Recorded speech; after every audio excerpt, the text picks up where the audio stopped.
When I awake, I could tell that the snow the night before was still intense. However, unlike yesterday, I could actually see a little sunlight.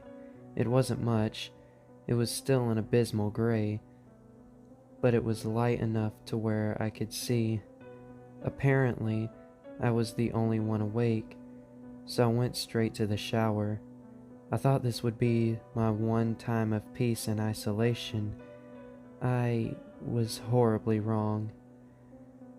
I realized this when I heard faint footsteps, but it wasn't this that raised my suspicion.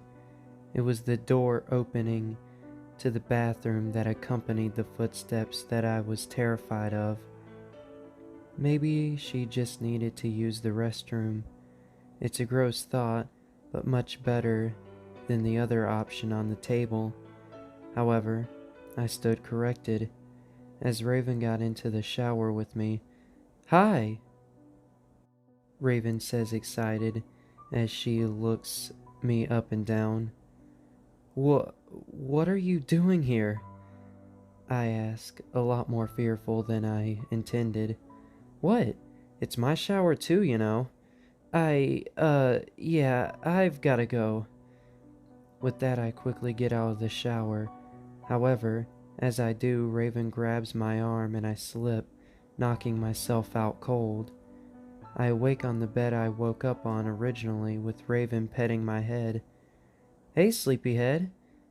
You took a pretty hard hit to the head, but luckily I don't think it hurt anything too serious. Don't worry about your shower, by the way. I cleaned you very thoroughly," Raven says eerily. "Right. Thanks, I guess," I say as I sit up and walk to the living room and look out the two big windows in the living room. The snow had moved since I last saw it, but it wasn't clearing up either. I then go back to the porch area again. As I looked to the left, I saw something that I had not noticed before. There was an entire second wing of the home. This place looked like an older mansion. As far as I was aware, there wasn't a way to get there. I had been here for 3 days now, and there were no stairways or anything like that. I then leave the porch, even more puzzled. Once inside, I look to my left. That's when I noticed for the first time a door. If I wasn't looking in that direction, I probably wouldn't have noticed it. The only part that was visible behind the bookshelf that was covering it was the door frame and the black doorknob. The doorknob was much newer looking. Why would they hide this? Is it keeping something in? Or is it to keep someone or something out? I wonder. I then slowly and quietly move objects on the shelf as to move it away from the door. Some of the objects were old pictures of Raven and her family at the Grand Canyon. There was one thing rather odd about this picture.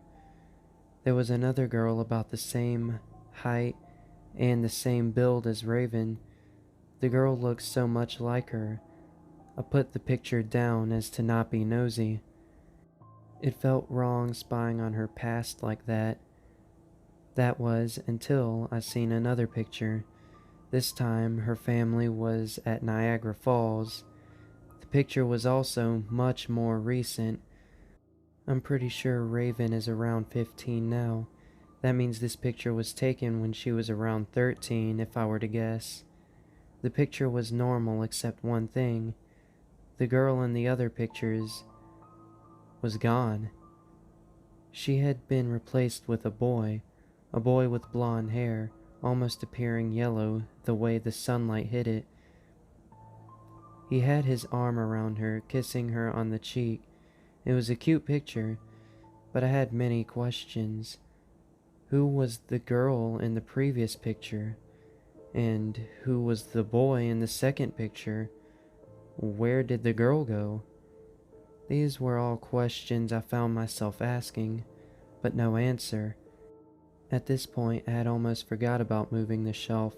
However, there was this piece of me that reminded me to continue moving it, so I proceeded to move the shelf, now hoping to find answers to my newfound questions. I then opened the door. The door revealed a long, dark, and dusty hallway. At the end there was an old staircase. I quickly and quietly run to the staircase. I then make my way up to the second floor of the second wing. I then open yet another door. Next to this door, however, was a light switch. I flipped it on, and the whole room was lit. This room was a bedroom. It looked to be at one point a girl's room. The walls were pink with peace signs on it. The room had a dresser and a closet. There was toys on top of the dresser. The bed was still made. The room gave me cold chills. I wasn't quite sure why. As I wandered further into the room, I noticed there was a thick layer of dust on the dresser and other surfaces. I then begin to feel as if I'm not supposed to be here, so I leave and cut the light off behind me. There was another door down.